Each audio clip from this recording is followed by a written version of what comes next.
Okay, this is the bell housing. That's your throw out. Now listen to that. Rattly as buggery. So to get that out, I like to use my MIG welding pliers. You may or you may not have them. But you just hook onto the return spring and it flicks out like that. That's the return springs. You should have one of them on each side. We do sell them new. The new ones are slightly different. They get a little pivot in them, but they work well. And I'll just pop this one off as well. And you can see with those springs holding the clutch back, when I push the clutch down, that's it. So the full travel of the clutch in our instance is, look, 10 millimetres, 3/8 of an inch. That's all it needs. They don't have to travel miles, those fingers. They've got a good purchase, so easy. So now that just pulls off like that. That's your flywheel carrier. Oh, your flywheel. Your throw-out bearing carrier. Now, that's all the grease has gone out of that. That's buggered. So that's out of the way. We're going to, I'll show you how to do it. We'll put a socket down through here. We'll press the old bearing off. We'll press the new bearing on. Wash all this. There's a little groove in there for some grease, some lubricant. I like to leave a fair bit of grease there. These pivots, where the clutch pivots on the throw-out bearing here, they can get dry and they wear into the back here badly. So just have a look. If there's any real deep marks, give them a file off or a buff off with a 3M pad. And same here, but you can get away with a fair bit there. Made in USA.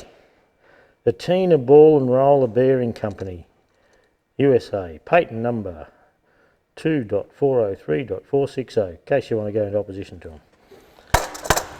Okay, we'll take this throw-out bearing, we'll get him up over in the vise or the press, I don't know which way I'll go yet, and we'll pop that bearing off.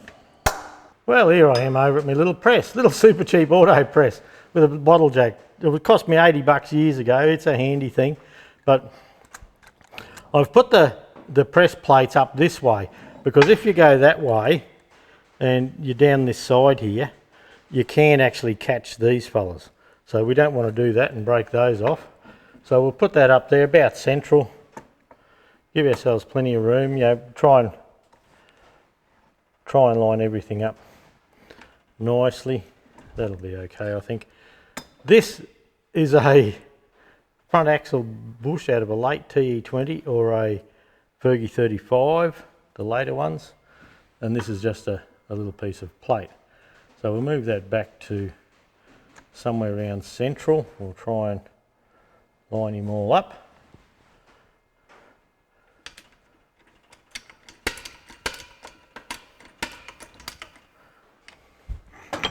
Okay, I'll get the little jack handle. I'll try and hang on to things. There we go. So you don't have to press it very much at all for that throw-out bearing to come off. You can see in there that, look, it's only, oh, not much that it holds on by. And on the holder here, it holds on by less. But you can have a look here. At some stage in its life, someone's knocked that little corner off. See that there? It's not fresh, it's old, but that won't matter. When the bearing sits right up against it in there, that won't matter. So that's getting the old bearing off. I might give this a wash, and while we've got the camera set up at the press, we might just put the new bearing on. Right, I've cleaned up the bearing carrier, the throw-out bearing carrier. That orange stuff, there's just a little bit of grease. Whenever you're pressing anything, put a bit of lube there of some kind. Now, this is my old throw-out bearing, my old thrust. This is my new one. And of course, Sparex looks after me all the time. That's an S65334. Now, there was a couple of different throw-out bearings on the Fergies, and you may have one that looks like this. Now, isn't that a wild looking bit of gear? So if yours looks like that when you pull it out, we still have them. That's a Sparex number S43719. So it's still available depending on which one you have. Some clutch kits come with both bearings in them, and there may be no rhyme nor reason. I haven't looked into yet on which one, which has what. So look, what I'll do here, I'll just put a little plate across those two plates.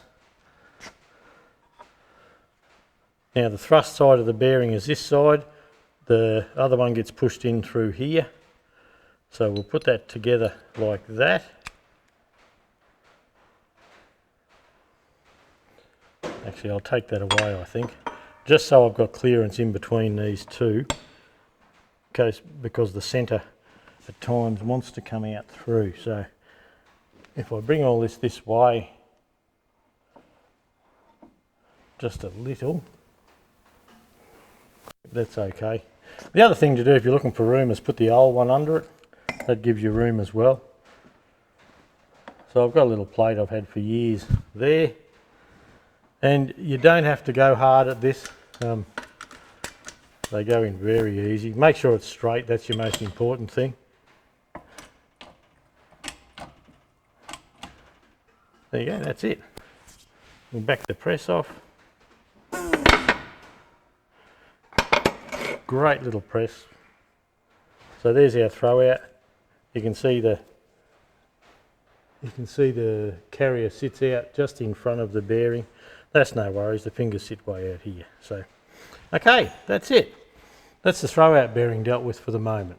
I like to put a little bit of grease where the throw out slides back and forth,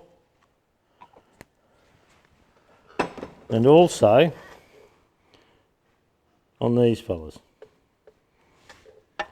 and then just run a bit of grease around there. So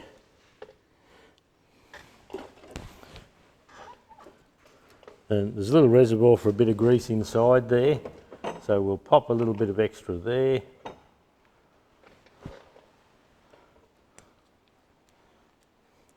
And that should have this good for many years. So we can slide the throw out on. There we go. Look at that. Then we can adjust this so it sits there. I'll give us a little bit of a wipe of the grease, the excess there. Get rid of that. Give that a clean. Probably no real need. Now I've got my MIG welding pliers again. So I like to put I'm not sure which way is the proper way for these, but I put the spring part at the back where nothing can rub on it, and put the long piece at the front where it's got fingers to deal with and all that. So I've never really bothered reading where it went. So this might be completely wrong, but it's what I do. Okay, so what I can do now is put an 11/16 spanner on the outside of that shaft, and that should bounce back freely.